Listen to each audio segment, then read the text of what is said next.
നമുക്ക് അതിനു മുമ്പ് ഇപ്പോൾ പോലീസ് കമ്മീഷണർ ശ്രമിക്കുന്നുണ്ട്. നമുക്ക് അദ്ദേഹത്തിന്റെ വാക്കുകളിലേക്ക് പോകാമെന്ന് കരുതുന്നു.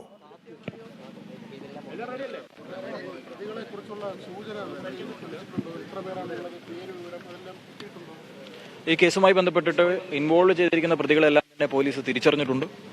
സംഭവത്തിൽ 4 പേരുടെ സാന്നിധ്യമാണ് പോലീസ് ഇതുവരെ തിരിച്ചറിഞ്ഞിരിക്കുന്നത്. ഇതില് 4 പ്രതികളെയാണ് പോലീസ് തിരിച്ചറിഞ്ഞിട്ടുള്ളത്. അഖിൽ, അനീഷ്, അതുപോലെ വിനീത്, പിന്നെ സുമേഷ്, ഇങ്ങനെ 4 പേരുടെ ഈ ഒരു കേസിൽ ഉണ്ടതായിട്ട് പോലീസ് തിരിച്ചറിഞ്ഞിട്ടുണ്ട്.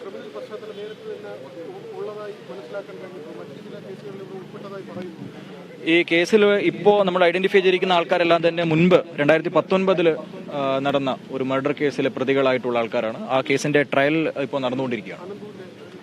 അതിൽ നടന്ന നന്ദുഗിരീഷിന്റെ ഒരു മർഡർ കേസുമായി ബന്ധപ്പെട്ടിട്ടുള്ള പ്രതികളാണ്. പക്ഷെ ആ കേസുമായിട്ട് ഇതിന് പ്രാഥമികമായിട്ട് ഈ ഒരു ഇൻസിഡന്റുമായിട്ട് പ്രാഥമികമായിട്ട് ബന്ധമില്ല. അക്യൂസിന്റെ പ്രീവിയസ് കേസ് ഹിസ്റ്ററി ഡീറ്റെയിൽസുമായിട്ടാണ് അതിന്.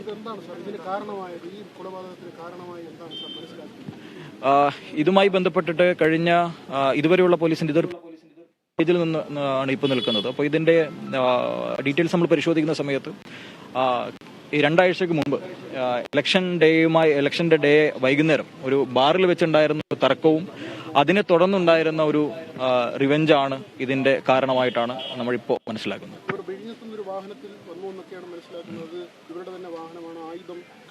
വാഹനം പോലീസ് കസ്റ്റഡിയിൽ എടുത്തിട്ടുണ്ട്. അത് റെന്റൽ എടുത്തിരിക്കുന്ന വാഹനമാണ്. ബാക്കിയുള്ള അസോസിയേറ്റ്സ് പോലീസ് ഇപ്പോൾ പരിശോധിച്ചുകൊണ്ടിരിക്കുകയാണ്. ഈ 4 പേരും മുൻപത്തെ കേസുകളിൽ പ്രതികളായിട്ടുള്ള ആൾക്കാരാണ്. എന്ന് പറഞ്ഞു കഴിഞ്ഞാൽ പ്രീവിയസ് കേസ് ഹിസ്റ്ററി ഉള്ള ആൾക്കാരാണ്.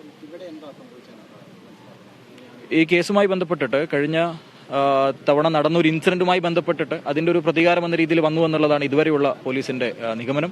അതുമായി ബന്ധപ്പെട്ട ഒരു പ്രിപ്പറേഷനോട് കൂടിയിട്ട് തന്നെയാണ് ഡ്രൈവർ ഉൾപ്പെടെ ഒരാൾ ഡ്രൈവറായിട്ട് വണ്ടിയിൽ തന്നെ ഇരിക്കുമായിരുന്നു. ബാക്കി 3 ആൾക്കാരാണ് സീനിൽ കൃത്യമായ രീതിയിൽ ഉണ്ടായിരുന്നതെന്ന് നമ്മൾ മനസ്സിലാക്കുന്നു. എല്ലാ പ്രതികളെയും പോലീസ് ഐഡന്റിഫൈ ചെയ്തിട്ടുണ്ട്.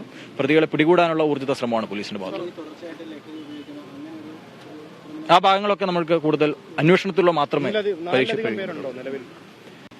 ഈ സ്പോട്ടിൽ ഉള്ള ആൾക്കാരെ കൂടാതെ ഇതിന് പിന്നെ എന്തെങ്കിലും ഗൂഢാലോചനകളുണ്ടോ, ഏതെങ്കിലും കൂടുതലായിട്ടുള്ള ആൾക്കാരുടെ പങ്ക് ഇതിലുണ്ടോ എന്നുള്ള കാര്യങ്ങളൊക്കെ പോലീസ് പരിശോധിക്കുകയാണ്. വാഹനം കസ്റ്റഡിയിലോ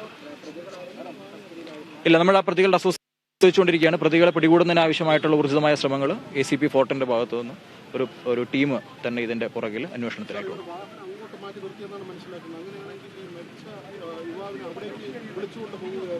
അല്ല, അതുമായി ബന്ധപ്പെട്ടിട്ട് ഈ ഒരു സ്റ്റേജിൽ എനിക്ക് കമന്റ് ചെയ്യാൻ വേണ്ടി കഴിയില്ല. അത് അന്വേഷണാവസ്ഥയിലിരിക്കുന്ന ഒരു കാര്യമാണ്. ഇപ്പോഴത്തെ ഒരു സാഹചര്യത്തിൽ പ്രതികളെ പോലീസ് തിരിച്ചറിഞ്ഞിട്ടുണ്ട്. പ്രതികളെ പിടികൂടാൻ ആവശ്യമായിട്ടുള്ള ഊർജിതമായ ശ്രമങ്ങളും പോലീസിന്റെ ഭാഗത്തുനിന്നുണ്ട്. ഇതിൽ മരിച്ച വ്യക്തിയുടെ ഇൻക്വസ്റ്റ് നടപടിക്രമങ്ങൾ ഇപ്പോൾ പുരോഗമിക്കുകയാണ്. ഇതുമായി ബന്ധപ്പെട്ടിട്ട് 302 പോലീസ് FIR രജിസ്റ്റർ ചെയ്തിട്ടുണ്ട്. ഫോറൻസിക് സംഘം സംഭവ സ്ഥലവും കാറും ഒക്കെ പരിശോധനയ്ക്ക് വിധേയമാക്കിക്കൊണ്ടിരിക്കുകയാണ്. കൂടുതൽ കാര്യങ്ങൾ നമുക്ക് വരും ദിവസങ്ങളിൽ വ്യക്തമാവുമെന്ന് വിശ്വസിക്കുന്നു. അത്തരത്തിലുള്ള കാര്യങ്ങളൊന്നും ഇതുവരെ നമ്മൾക്ക് മനസ്സിലാക്കാൻ കഴിഞ്ഞിട്ടില്ല. ജാമ്യത്തിലായിരുന്നു. ശരി, ഓക്കെ. കൊലപാതകവുമായി ബന്ധപ്പെട്ട DCP മാധ്യമങ്ങളോട് സംസാരിക്കുകയായിരുന്നു. ഈ പ്രതികളെ